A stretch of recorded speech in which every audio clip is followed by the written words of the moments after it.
All right, it's 10:30. Let's begin the next session. I'm Ignacio Laguna. I'm from Lawrence Livermore National Laboratory, and I'll be the chair of the next session. So this session is a very interesting session. This is on effective use of advanced heterogeneous node architectures. And so we have three speakers. All of them are here. And the first speaker is Delaram Talashrafi from Western University at Canada, and she's going to present the paper on towards automatic OpenMP-aware utilization of fast GPU memory. So please take it away. Okay, thank you. Good morning, everyone. The title of my talk is Towards Automatic OpenMP-aware Utilization of Fast GPU Memory. I'm Delaram, and it's a joint work with Johannes and Mark.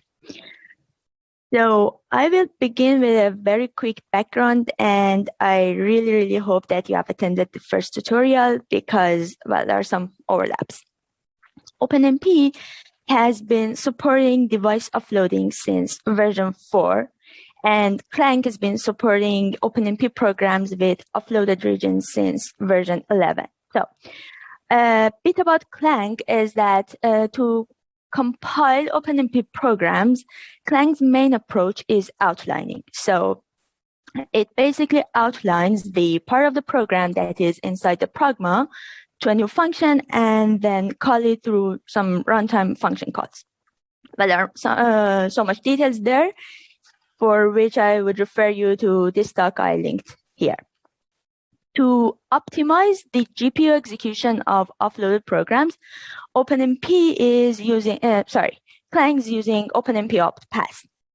OpenMP-opt is an interprocedural LVM pass that implements like lots of optimization and lots of transformations for getting an optimized GPU code for AMD and NVIDIA GPUs. Again, there are so much details here for which you can refer to this talk given at LVM Dev Meeting 2021. Well, the next thing I would like to talk about is the GPU memory hierarchy. But from now on, whenever I mention GPU, I mean NVIDIA GPUs, which is the subject of this talk. So when we want to do GPU programming, an important thing that we should be very careful about is memory management. The NVIDIA GPUs has this memory hierarchy. At the top of the hierarchy, we have global memory. Global memory is, a large off-chip memory space, which is accessible by all blocks or teams of threads, as we call them in OpenMP. And it has a very high access latency. So in order to have an efficient program, we really like to reduce the number of transactions to and from the global memory.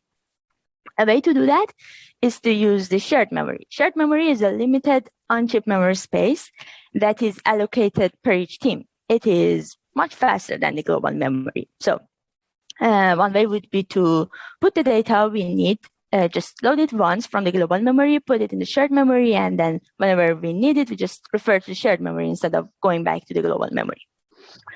Well, this is the subject of this work. Our goal is to prefetch some of the global locations into the shared buffers automatically. And here by automatically, I mean we want to do it, and we want the compiler to do it for us. We don't want the programmer to get involved in this. And well, this might improve the performance because if there are any reuse in the program, first we load it to the shared memory, and then the later accesses can be served from the shared memory, which is much faster.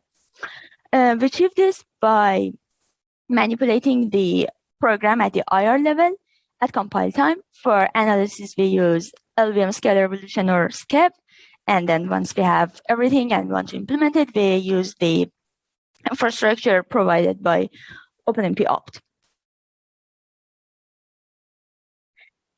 So here is an example of some of an access that we can support for prefetching. So the access to V1 here can be we can prefetch it with the current version of the program we have. So let's take it from the top. We have this I loop here, which is our work sharing loop. We require it to be like this, distribute parallel for. So we want the work to have, as we call it, the two level of parallelism. We want the work to be first distributed between the teams and then distributed inside each team between its threads. And then we have this K loop, which we call it the access loop. And so this V1 access function is IM plus K, which is a function of the induction variable of our work sharing loop and our access loop.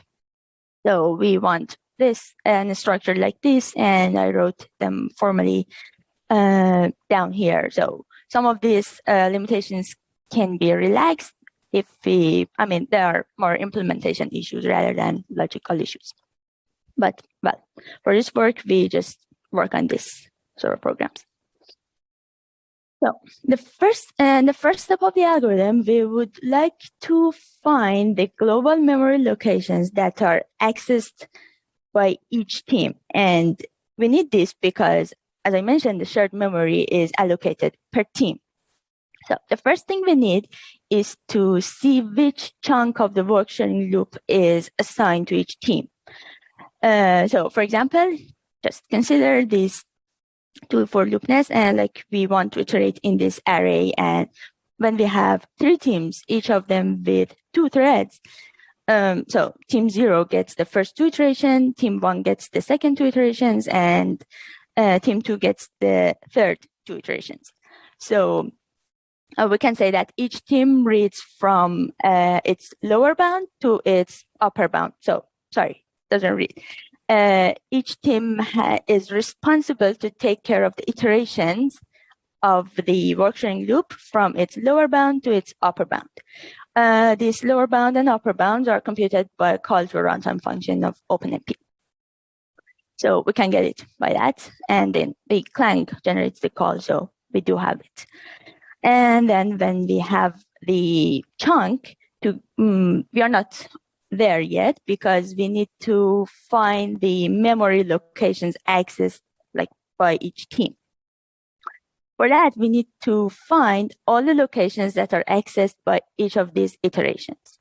For that, so to compute that, we need 3 parameters. First of all, we need to know where does the iteration start reading, how many locations does it read or number, and the step, which is the distance between 2 consecutive reads. So like here in this array, we have base 0 through base 5. Number is obviously 2, and the step is 1. We just read everything. And well, we can get this information from the scalar evolution analysis by LVM, and we just use that. We generate some expressions and some code, and then we insert them at the right place in the kernel to compute this. So after finding which location we need to prefetch for each team, we need to just do that and prefetch them to consecutive locations to the shared memory. So the first location that is accessed in each team is the location that is at the base of the team's lower bound, and it goes to the location 0 of the shared buffer. So the locations accessed in the first iteration of each team, they will go from location 0 of the shared memory to location number -1, actually. And then for the next iterations of the that are accessed in the team, we don't want to overwrite what we already have, so we can't start from location 0 anymore. So we start from location SI to number locations after that, where SI is this, which is the summation of all the locations we have prefetched already for the previous iterations. So for the example we had before, this red one would be the shared buffer of team 0, and then the same for team 1 and team 2. There will be all the locations will be in consecutive shared memory locations.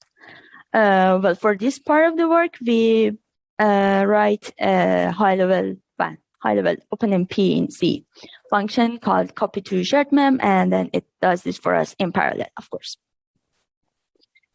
But up to this point, we have prefetched, and then we put the memory locations in the shared memory, but we are not getting anything because in the program, we are still accessing the global memory. So the last step of the algorithm would be to replace all the accesses to the global memory with the accesses to the shared memory, the ones that we have.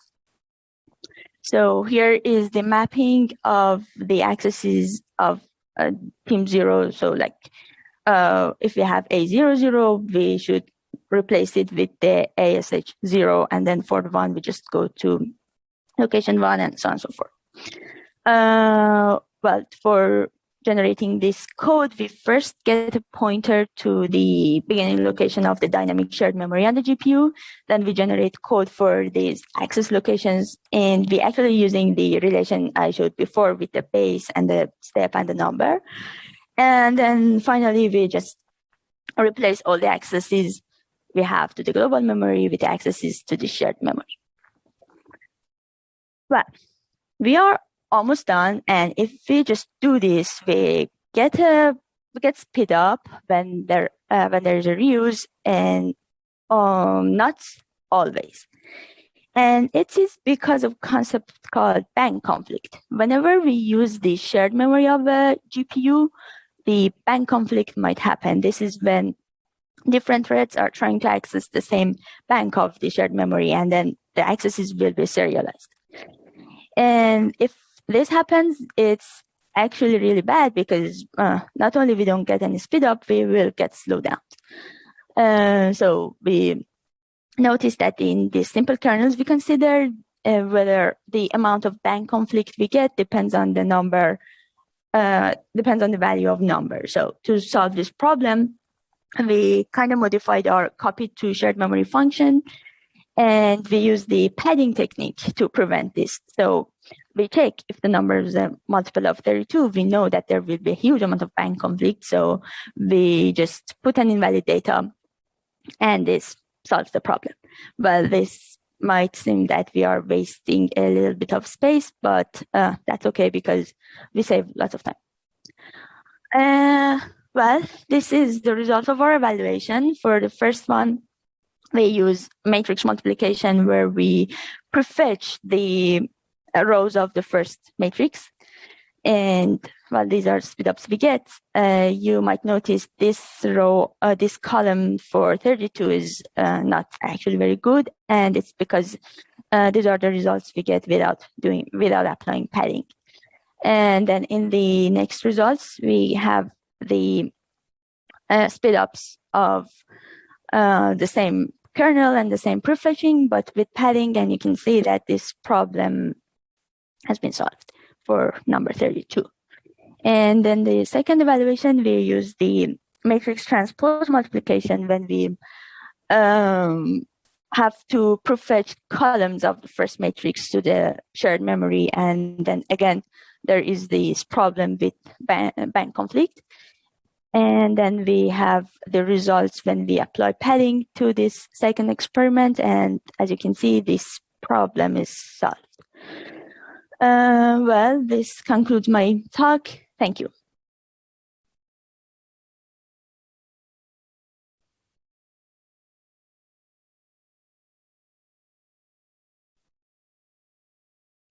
Thank you for the presentation. We have plenty of time for questions. Let's start from the room, and then we can go online. Any questions? I'll start with a question while people think. So you have to make a number of assumptions to make this applicable, right? I was thinking in the future, what assumptions can you relax so that this is more applicable to more applications, for example? Okay, that's a good question.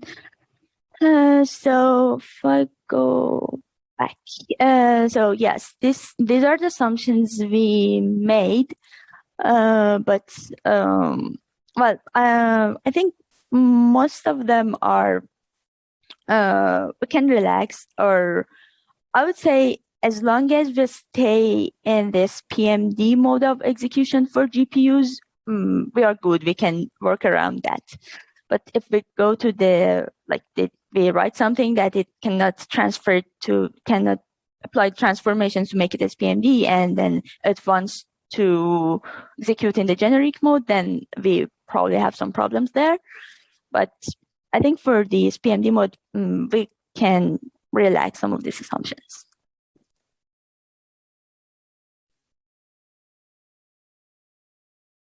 Hi, so I was curious about your work avoiding the bank conflict problem. You noted working at strides to avoid the 32 wide conflict issue. Do you do anything about multiples of 16 or 8, or bank conflicts come up at a couple of other sizes depending on the GPU you're running on? Right. You evaluated that. Right. Well, actually, I think this for 32 it happens at the very peak of it. But yes, we did have a bank conflict for, well, to be totally accurate, for the multiples of 8. So the very best way would be to kind of have the size of the banks and the shared memory, and then make a decision, but as long as it stays at the compile time, of course. And then choose this number 32, in a more smart, clever way. But yeah, that might happen for other sizes. And that might be one of our future works, to work on this to make it better. All right, thank you for the answer. Any other questions? Let me check in the chat.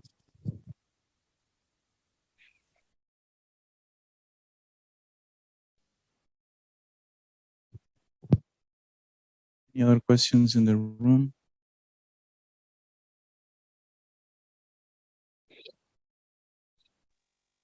I have a question. If you Yeah, please go ahead. I just like, do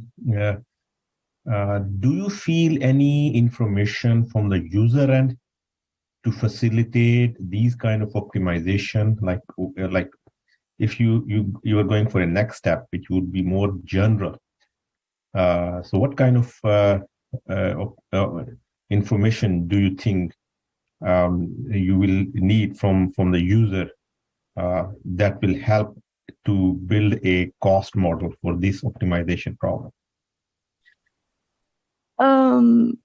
So you mean that like we require user to provide some information for us, and then we can do a better optimization? Yeah, let's say if I would like to introduce a API, OpenMP API for this specific optimization. So what kind of, do you have any idea, like what information would be helpful from the user to have this optimization to make it more general?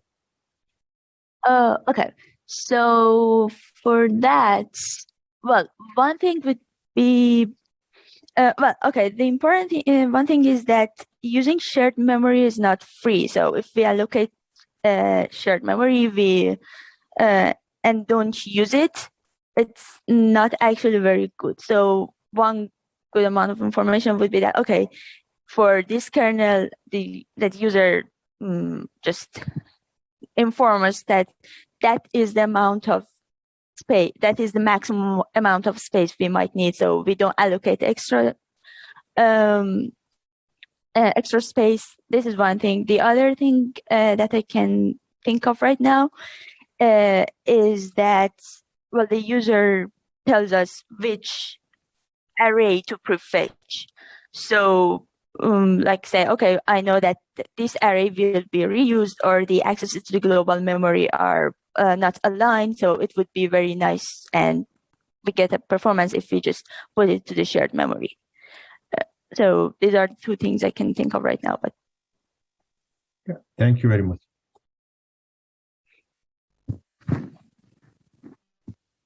All right, we still have time or more questions? Let me ask another question.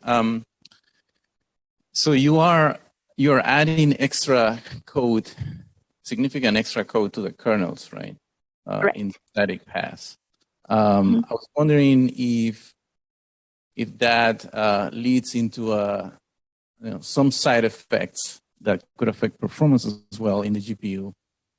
Like, for example, register pressure. Maybe you have less registers now per block because of that extra code. Did you run into any side effects by adding this extra code in the kernels, or that was not the case? Okay. So the problem we might have is that if we introduce branches, so if we have if branches, it's not good at all. So if you notice here, this copy to shared mem function, we don't have any branches. And if you see, we do not. One thing we do to just prevent having branches is that we just prefetch every locations that by the team to the shared memory. So we don't check that if it is already there or not, because we had some experiments and see, okay, it's better to just assume that there are not redundancy and just prefetch them, put them in the shared memory. We actually have an extra. So we want to prevent branches in cost. So we have another some sort of space optimization. It's explained in the paper in more details. So we kind of decided to operate in two modes. We say, okay, all the threads in a team will read the same location, so we just prefetch them for the first iteration, or all of them read different locations. So they think that the algorithm that I explained here in the slides, and we just prefetch all of them to basically to prevent having branches. Okay, so that was the main side effect, basically, trying to avoid branches. And as far as I know, yeah.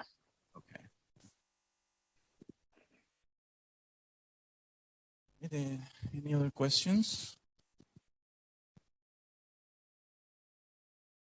Let me ask just one more, since we still have time for the next speaker. The padding technique was just a regular, simple padding technique, or anything? I mean, you didn't talk about much in the slides on the padding.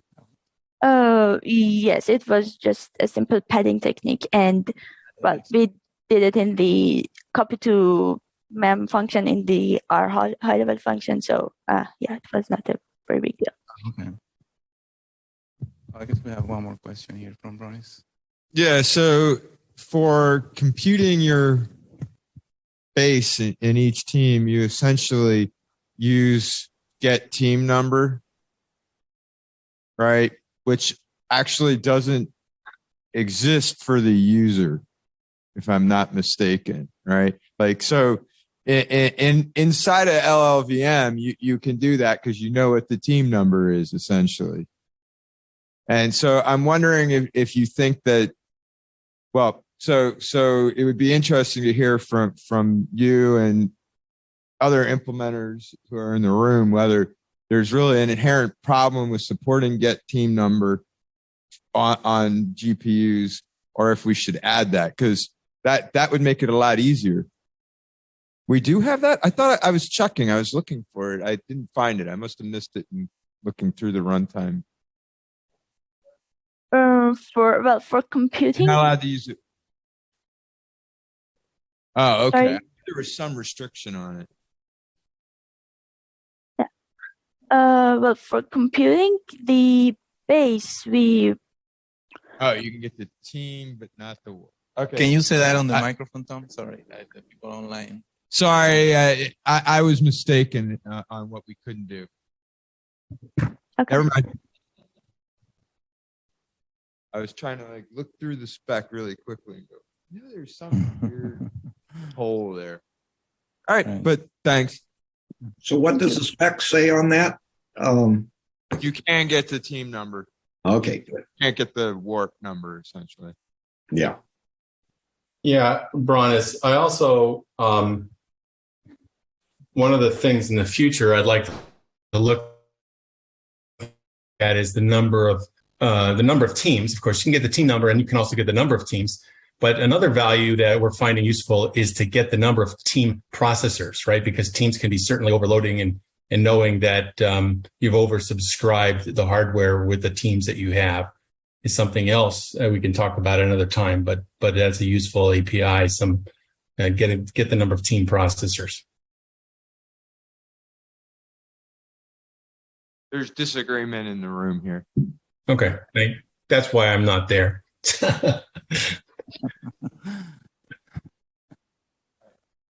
All right. Let's see. We don't have any more questions in the room. Okay, we're fine. Okay, thank you so much. Let's stand the speaker. Thank you.